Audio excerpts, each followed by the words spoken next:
Hello guys, good morning. তোমরা সকলে কেমন আছো? আশা করি ভালো আছো। তো আজকের ব্লগটা আমি তোমাদের কাছে নিয়ে এলাম। তো আজকে দেখো, সকাল সকাল স্নান করে পুজো করে নিলাম। পুজো করে দেখো, এটা আমাদের দুর্গা ঠাকুর।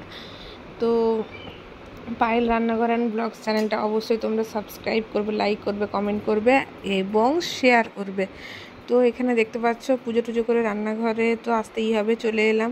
লইট্টা মাছ দেখলে, চিংড়ি মাছ দেখলে, কাতলা দেখলে, তো এই কাতলা মাছ দুটো ভাজা হচ্ছে ওই আমার বরের জন্য আর আমার মেয়ের জন্য, রায়ের জন্য। তো এখানে আদা, রসুন, পেঁয়াজ, কাঁচা লঙ্কা, ধনেপাতা, সমস্ত টমেটো বেটে নিলাম। আর এখানে কালকে না একটা মোট সুপার মার্কেট থেকে কোকোনাট পাউডার কিনেছিলাম, তো সেটাই নিয়ে এলাম। ওটা দিয়ে মাছের ঝাল করলাম, কাতলা মাছের অনেকটা ঝাল করলাম তোমার দাদার জন্য, মানে আমার বরের জন্য।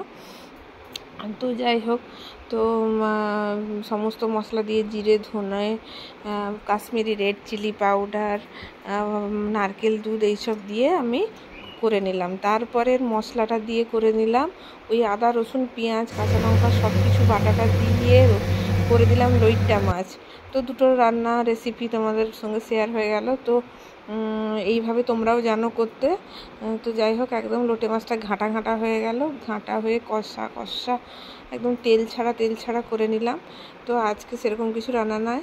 আর হামানদিস্তাতে এই যে বেটে নিলাম গরম মশলাটা, এটা একটু লইট্টা মাছের উপরে দিয়ে দিলাম, তাহলে ওই আষ্টানি গন্ধটা ছাড়ে না।